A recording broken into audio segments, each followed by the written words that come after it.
we have a skills gap that is preventing us from essentially transitioning to a net zero economy. Hi, everyone, and welcome back to yet another episode of our FinPod podcast. Today, we're talking about what's new at CFI, and we are going to talk about the second piece of our ESG mini module series. So, we're going to talk all about the S today. So, social issues and materiality.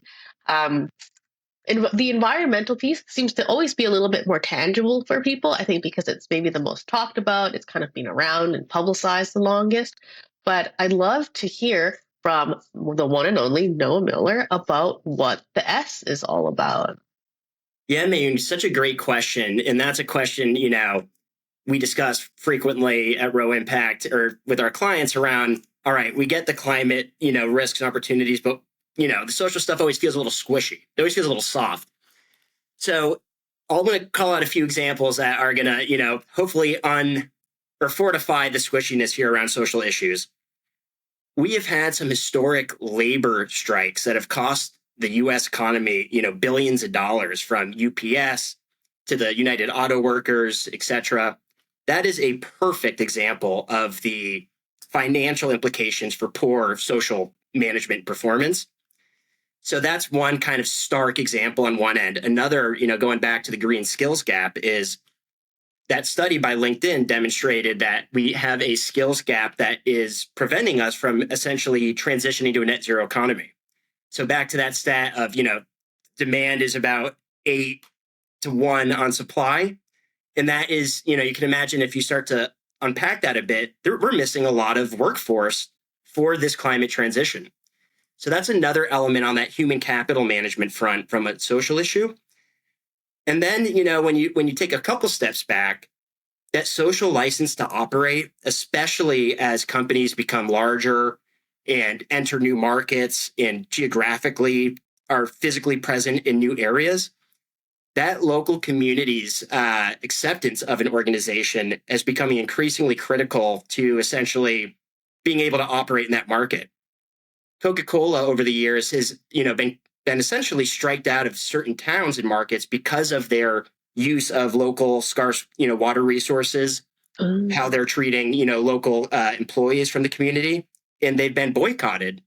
So those are some examples of, what are these social issues and how are they actually a representation of hard, commercial risks and opportunities?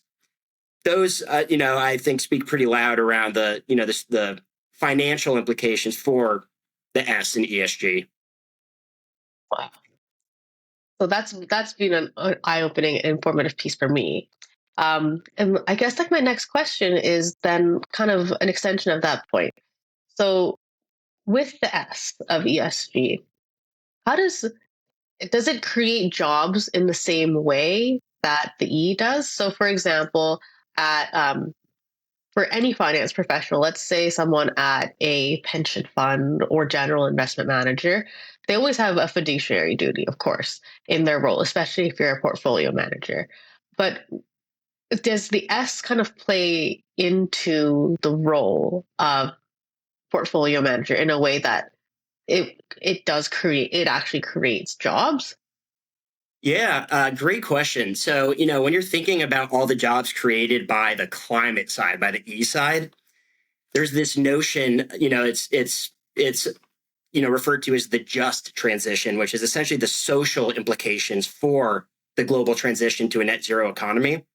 So that right there is a pretty, I think, good indicator of if you're working on climate, you're working on stakeholder issues. Because at the end of the day, we have solutions to a lot of these challenges, but we have stakeholder challenges in building consensus, aligning collective action, kind of balancing priorities.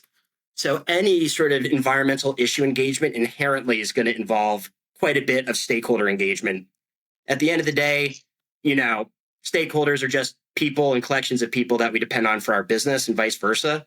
So anything in this space is going to have some sort of social result, whether it's, direct or indirect.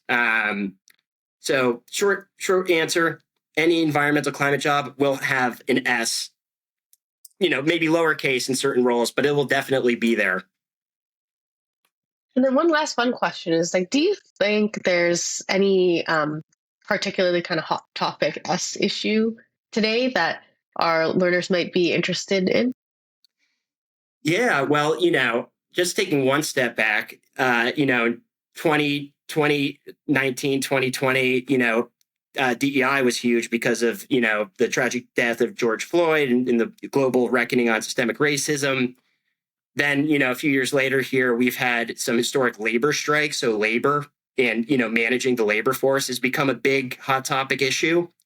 And then, I'd say now it's these social issues are being embedded into ESG regulations globally. So you're having this sort of emergence of social issues being recognized as part of the climate discussion and now being increasingly incorporated into more and more regulatory disclosures around, human rights adherence, supply chain management, and just being able to essentially take care of the, the stakeholders that we depend on across all the nodes of the value chain that we're in.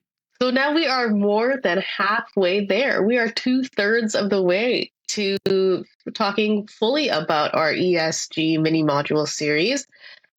We're going to move on to our G discussion next. Depends on which order you're listening to this, but regardless, it has been great chatting with Noah today. I hope you've enjoyed the time as much as I have, and we will see you all, or you will hear us in the next episode very soon. Bye. Thanks for joining us today.